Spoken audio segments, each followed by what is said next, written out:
La nueva generación del metal podría estar en decadencia, esto gracias a los proyectos a los que le apuesta la mayoría de las compañías disqueras, quienes han lanzado al mercado a bandas con poca creatividad musical o que en definitiva sus músicos de generación pop con vestimenta oscura con la que tratan de atraer seguidores y principalmente a posers, quienes se quedan deslumbrados con un espectáculo al que le han aplicado una buena mercadotecnia. Podría pasar mucho tiempo hablando de cada una de las bandas, pero si de por sí los videos que se presentan son aburridos por muchos que llegan a verlos, hemos decidido solo hablar de alguna de estas bandas que en lugar de poner en alto el metal, terminan por ser una vergüenza para el género.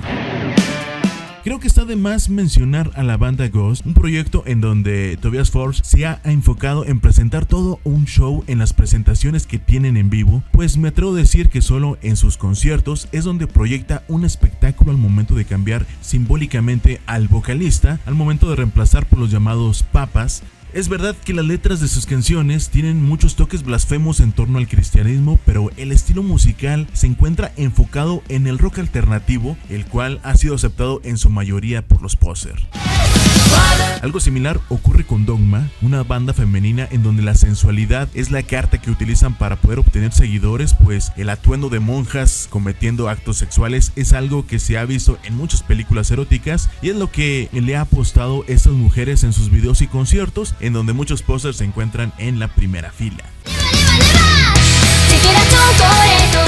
La llegada de la música K-pop, series coreanas y japonesas le abrió la puerta a una de las bandas más conocidas, pero ¿considerarías a Baby Metal banda japonesa como metal? En el 2010, a la fecha, continúan estas tres japonesitas realizando presentaciones, pero me atrevo a decir que su fama es mayor en Estados Unidos y en su país natal. La fusión de varios géneros de metal llama mucho la atención, pero en definitiva, su voz chillante termina por hartar hasta un poser como yo. Sé que muchos no dejarán de insultarme al momento de hablar de The Warning, una banda de Monterrey que ha puesto en alto el nombre a México, pero no en la escena del metal, pues las nuevas generaciones, quienes en su mayoría están enfocadas en la música comercial y corriente como el reggaetón, conocen a estas hermanas quienes se han ganado muchos premios, mismos también que han entregado a Belinda, a Britney Spears y a otros, aunque lo nieguen, sé que han escuchado por muy metaleros que se crean. La bronca no son las premiaciones, pues sabemos que el tener dinero de papi abre muchas puertas, sino que el metal comercial como el que tocan ellas carece de obscuridad y profundidad en las letras, algo que caracteriza a una buena banda. Muchas bandas enfocan su estilo musical en las tradiciones ancestrales de sus respectivos países, pero de plano Metalachi sí se pasó de la raya. Y me atrevo a lanzar esta crítica, pues hay bandas que han puesto el nombre de México en alto al fusionar la música tradicional con el metal, como lo es la banda Semican, con el uso de instrumentos prehispánicos en sus grabaciones, una de las pocas bandas recientes que han conquistado a muchos seguidores.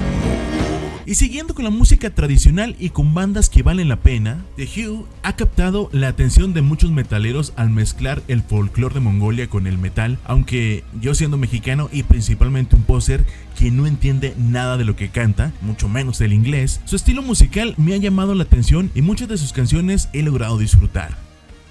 Sé que existen muchas bandas de metal que son contemporáneas y su música es excelente. Lamentablemente, la mayoría se encuentra en la escena underground y pocos logran conocerlos. Si tú conoces alguna de estas bandas, diles quiénes son, pues con eso ayudarás a un poser a conocer de buena música y principalmente ayudarás a esa banda a que sea escuchada.